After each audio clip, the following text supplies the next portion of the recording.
प्रिय विद्यार्थियों, एमए पूर्वार्ध स्टैटिक्स के अंदर आज हम अंतर्गणन एवं बाह्य गणन के विषय में चर्चा करेंगे। विभिन्न तथ्यों के हम सांख्यिकी विश्लेषण, उनके निर्वचन में अंतर्गणन और बाह्यगणन विधियों का प्रयोग करते हैं। अंतर्गणन बाह्यगणन विधि में समंक श्रेणी के उपलब्ध समंकों के आधार पर श्रेणी के बीच के या भावी अज्ञात मूल्यों के सांख्यिकी अनुमान लगाने के लिए अंतर्गणन एवं बाह्यगणन विधि का प्रयोग किया जाता है। किसी प्रदत्त समंक श्रेणी में प्रस्तुत मूल्यों के आधार पर समंक श्रेणी के बीच की किसी अज्ञात मूल्य का अनुमान लगाने की क्रिया को अंतर्गणन इंटरपोलेशन कहते हैं। इसके विपरीत प्रस्तुत समंकों के आधार पर किसी भावी समंक के पूर्व अनुमान प्राप्त करने की क्रिया को बाह्य गणन एक्सट्रापोलेशन कहलाती है। उपरोक्त प्रक्रिया में द्वारा ज्ञात मान के संदर्भ में यदि समय के दृष्टिकोण के विचार करें तो सामान्यतः हम कह सकते हैं कि अंतर्गणन का संबंध भूतकाल से होता है और बाह्यगणन का संबंध भविष्यकाल के पूर्व अनुमानों के लिए किया जाता है। जैसे हमें जनसंख्या की वर्तमान की जनसंख्या पता है, लेकिन हमें भावी जनसंख्या की अनुमान लगाना है, तो तब हम अंतर्गणन और बाह्यगणन विधि का प्रयोग करेंगे।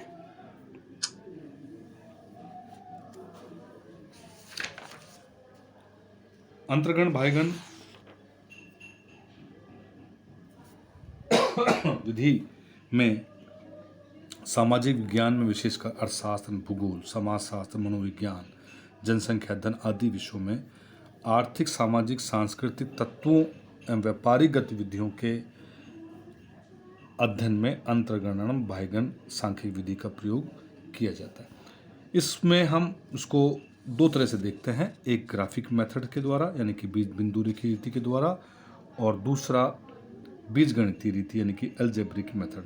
इस बीजगणितीय रीति में हम उसको कई तरह से देखते हैं, जैसे न्यूटन का प्रगामी अंतर रीति, प्रत्यक्ष द्विपद विस्तार रीति, लाग्रेंज की रीति, परवलयिक वक्र रीति या अन्य रीतियों के माध्यम से हम इसका अनुमान लगा सकते हैं।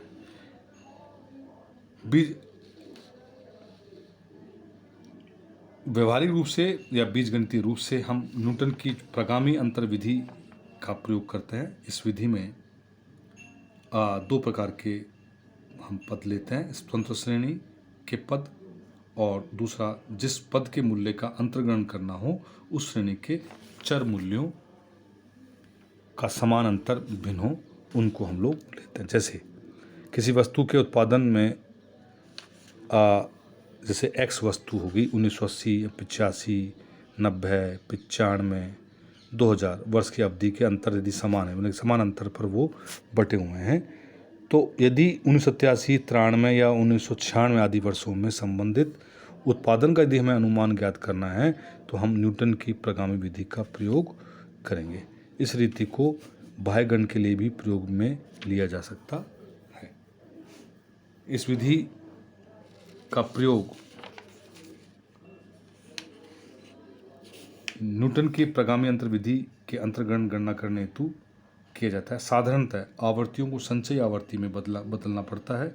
यदि पूर्व में ही संचयी आवर्ती दे रखी है तो पुनः संचयी नहीं करना पड़ता तथा संबंधित संचयी आवर्तियों को आश्रित चर तथा दिए गए वर्गांतरों की ऊपरी सीमा यानी कि अपर लिमिट को स्वतंत्र चर x मानकर अंतर्गणना ज्ञात किया जा सकता है।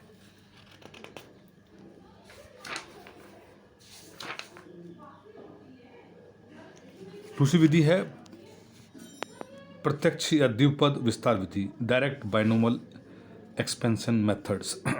ये विधि द्वारा द्विपद प्रमेय यानी कि बाइनोमियल थ्योरम पर आधारित है। इस साथ ही इसका सूत्र न्यूटन द्वारा परिमित अंतरों के आधार पर प्रतिपादित है। उन अवस्थाओं में जहां x का माप समान विस्तार से घटते या बढ़ते हुए क्रम में हो। आप समझो मेरी बात को। ऐसी अवस्था में जहाँ पर x का माप समान विस्तार से घटते हों या बढ़ते हुए क्रम में हो, लेकिन जिस x के समकक्ष y का मूल्य अंतर्गणना करना हो वह स्वयं उन समान वर्गों की एक सीमा में हो, तो बिना परिमित अंतरों को ज्ञात किए हुए द्विपद विस्तार का प्रयोग कर अंतर्गणना का मूल्य ज्ञात करना संभव हो सकता है। इस विधि के प्रयोग करने हेतु निम्न शर्तें हैं। यदि यह विधि इस कल्पना पर आधारित है कि n पदों की श्रेणी का nवां प्रमुख अंतर लीडिंग डिफरेंस शून्य होता है। इस प्रकार जितने ज्ञात पद y के होते हैं उतने ही पदों का द्विपद विस्तार ज्ञात करना होता है। जैसे 4 पद ज्ञात हैं तो 4 पद वाले द्विपद विस्तार का प्रयोग करना होगा। यदि 5 ज्ञात हैं तो 5 पद वाले द्विपद विस्तार का प्रयोग करना होता है।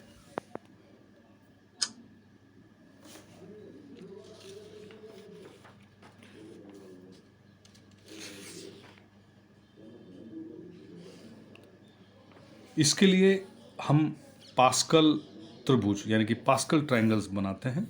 पास्कल ट्रायंगल्स के आधार पर इसकी गणना आसान हो जाती है और उसको सॉल्यूशन करने में, उसको हल करने में आसानी रहती है।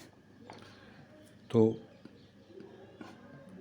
प्रिय विद्यार्थियों, अंतर्गण और बाह्यगण जो विधि है, इस विधि में हम पूर्व अनुमान के विषय में चर्चा करते हैं। इसमें हम परवलयिक वक्र विधि द्वारा भी अनुमान लगा सकते हैं। इस विधि द्वारा एक से अधिक मूल्यों की अंतर्गणना किया जा सकता है, लेकिन गणना प्रक्रिया अधिक बड़ी यानी कि लेंथली हो तो उसके लिए एक प्रवृत्ति समीकरण की ट्रेंड इक्वेशन उपयोग में लेकर मूल्यों को ज्ञात किया जाता है। इसके लिए परवलयिक वक्र समीकरण की सहायता ली जाती है। तब हम उस भावी संख्या का या भावी आंकड़ों का अनुमान लगा सकते हैं। इसलिए परवलय वक्र का आसंजन कारक फिटिंग ए पैराबोलिक कर्व x से किसी मूल्य पर आश्रित चर y के मूल्य का अनुमान ज्ञात किया जा सकता है। तो प्रिय विद्यार्थियों, इस वीडियो में हमने अंतर्गण और बाह्यगण की एक मुख्य विषय पर बातें चर्चा करी। अगले वीडियो में हम दूसरे विषय पर चर्चा करेंगे। धन्यवाद।